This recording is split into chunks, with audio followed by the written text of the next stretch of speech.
हम लोग class 9 math का एक्सरसाइज 2.4 पढ़ रहे थे। Question number 1 and question number 2 हमने सॉल्व कर लिया था। आपको उसी वीडियो का लिंक इस वीडियो के लास्ट में एंड स्क्रीन पर मिल जाएगा या फिर प्लेलिस्ट में जाकर आप सारे वीडियो देख सकते हैं।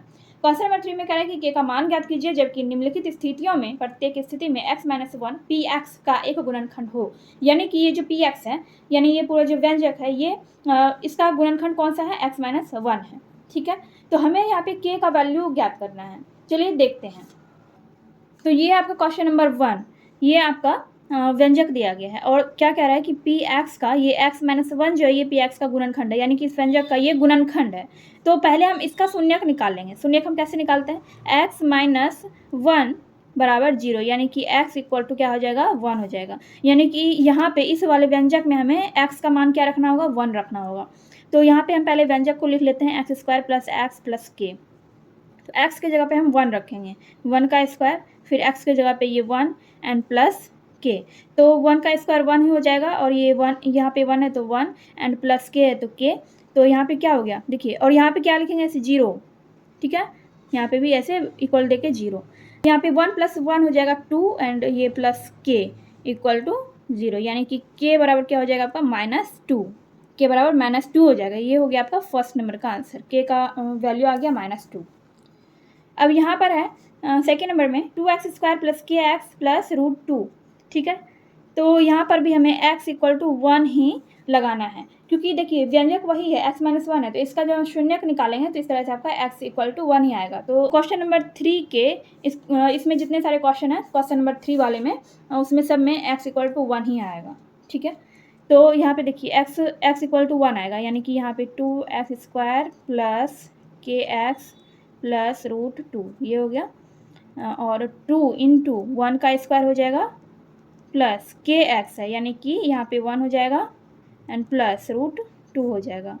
तो यहाँ का स्क्वायर करेंगे तो 1 होगा, 1 को 2 से मल्टीप्लाई करेंगे 2 होगा, प्लस k को 1 से मल्टीप्लाई करेंगे तो k हो जाएगा एंड ये हो जाएगा √2 हो जाएगा आपका इक्वल टू 0। तो यहाँ पे क्या हो गया? k इक्वल टू ये 2 जो ये बराबर के इस साइड जाएगा तो ये माइनस में हो जाएगा, -2, और ये √2 भी माइनस में हो जाएगा, -√2। तो अब यहाँ पे क्या करेंगे? इन दोनों से हम कॉमन ले लेंगे, k इक्वल टू इससे हम कॉमन ले लेंगे, इससे -1 कॉमन लेंगे। ठीक है, इससे इन दोनों से -1 कॉमन लेंगे तो इसमें आपका बच जाएगा 2। देखिए 2 इंटू -1 -2 हो जाएगा, और यहाँ पे प्लस हो जाएगा, प्लस माइनस माइनस हो जाएगा, और यहाँ पे √2 लगा देंगे। तो ये हो गया आपका क्वेश्चन नंबर 3 का सेकेंड नंबर का क्वेश्चन, सेकेंड नंबर का आंसर हो गया आपका क्वेश्चन नंबर 3 का सेकेंड नंबर का आंसर।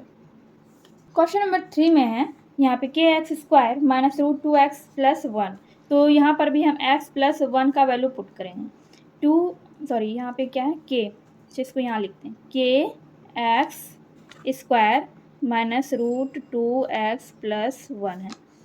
k इंटू 1 का स्क्वायर करेंगे माइनस √2 इंटू 1 प्लस 1। k देखिए 1 का स्क्वायर करेंगे तो 1 होगा, और 1 को k से मल्टीप्लाई करेंगे तो सिर्फ k ही हो जाएगा। ठीक है, तो यहाँ पे हो जाएगा -√2 इंटू 1, तो हो जाएगा आपका √2 एंड ये प्लस 1 इक्वल टू 0। अब यहाँ पे k इक्वल टू ये इधर जाएगा, बराबर का इस साइड चला जाएगा, तो ये हो जाएगा आपका +√2 एंड ये -1। ये √2 -1 ये हो गया आपका आंसर क्वेश्चन नंबर 3 का। तो ये आपका क्वेश्चन नंबर 4। तो यहाँ पर भी हमें x का वैल्यू 1 रखना है। ठीक है, तो यहाँ पे हम व्यंजक लिख लेंगे kx² minus 3x plus k। ठीक है, k इंटू 1 का स्क्वायर करेंगे and -3 into 1 and plus k। तो k इंटू 1 का स्क्वायर 1 होगा, 1 को k से मल्टीप्लाई करेंगे तो k हो जाएगा, और यहाँ पे 3 इंटू -1 आपका हो जाएगा 3 इंटू 1 हो गया 3 and plus k equal to 0 हो गया। ठीक है, तो k इक्वल टू क्या हो जाएगा आपका? देखिए अच्छा k एंड k, ये यहाँ भी प्लस k और यहाँ भी प्लस k है, तो k और k हो जाएगा आपका 2k equal 2k minus 3 equal to 0 and k equal to हो जाएगा आपका, ये हो जाएगा बराबर के इस साइड जाएगा तो ये 3 हो जाएगा, यानी ये माइनस में तो ये प्लस में हो जाएगा, और ये 2 जो है ये अभी गुना में है तो इधर आएगा तो ये भाग में बन जाएगा 3/2। तो ये हो गया आपका क्वेश्चन नंबर 4 का आंसर, क्वेश्चन नंबर 3 का क्वेश्चन नंबर 4 का आंसर। क्वेश्चन नंबर 3 आपका हो गया। 4 नंबर में कह रहा है कि गुणनखंड ज्ञात कीजिए। यहाँ पे आपको 4 क्वेश्चन है क्वेश्चन नंबर 4 में, चलिए देखते हैं। तो यहाँ पे हमें इसका गुणनखंड करना है, और अब मैंने आपको गुणनखंड करने के लिए पहले भी बताया है, ठीक है। तो यहाँ पर हम क्या करते हैं, जैसे कि ये और ये वाला अंक है, ठीक है, इन दोनों को हम गुना करते हैं, 12 गुना 1 करेंगे 12 होगा, और फिर 12 को हमें ऐसे दो भाग में तोड़ना है जिसको कि या जोड़ के या तो घटा के ये बीच वाला आना चाहिए आपका, ठीक है। यानी कि 12 गुना 1 करिएगा, 12 गुना 1 करिएगा, आपका कितना होगा, 12 होगा। इसका एलसीएम ले लीजिए या फिर इसको, तो यहाँ पर हमें 12 का ऐसा फैक्टर करना है जिसको कि जोड़ के या फिर घटा के ये 7 आ जाए आपका, ठीक है। तो यहाँ पे हम लिखेंगे 12x स्क्वायर माइनस 4x। देखिए 4 और 3 को जब आप जोड़ेंगे, 4 और 3 को जब आप जोड़ेंगे तो कितना हो जाएगा, 7 हो जाएगा। तो -4x एंड -3x कर देंगे, ठीक है। इन दोनों को आप जोड़ेंगे तो आपका हो जाएगा यहाँ पे 7x एंड +1।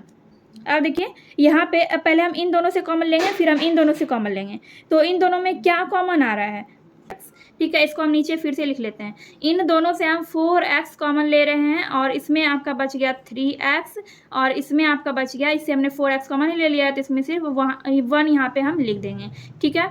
और फिर इन दोनों में से हम -1 कॉमन लेंगे, ठीक है। इन दोनों में से -1 हमने कॉमन लिया तो इसमें आपका बच गया 3x और इसमें आपका -1 बच गया, ठीक है। -1 × -1 +1 हो जाएगा। तो यहाँ पे आपका ये थोड़ा सा रॉन्ग हो गया, आपको 4x कॉमन लेना था। 4x हमने कॉमन लिया, 4x × 3x हो गया आपका 12x स्क्वायर, 4x × 1 हो गया आपका 4x। उसके बाद यहाँ पे -1 × 3x, ये आपका -3x हो गया, फिर -1 एंड -1, -1 × -1 हो गया आपका +1, ठीक है।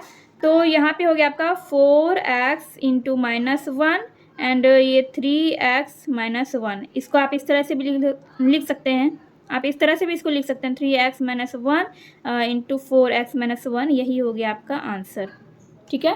ये आपका आंसर हो गया क्वेश्चन नंबर 4 का फर्स्ट नंबर। तो यहाँ पर भी हमें वही करना है, यहाँ पे हमें पहले इन दोनों को गुना करना है, 2 और 3 को, ठीक है। 2 × 3 = 6 हो जाएगा और 6 को हमें ऐसे 2 भाग में बांटना है जिसको कि जोड़ के या फिर घटा के 7 हो जाए, ठीक है। तो यहाँ पर हम लिखेंगे डायरेक्ट 2x स्क्वायर प्लस, देखिए 6 में अगर हम 1 प्लस करेंगे तो 7 हो जाएगा, तो वही यहाँ पे हम लिखेंगे 6x + 1x एंड +3 हो जाएगा, ठीक है। अब यहाँ से इन दोनों से हम लेंगे 2x कॉमन लेंगे तो इसमें बच जाएगा आपका x और इसमें बच जाएगा आपका 3, ठीक है।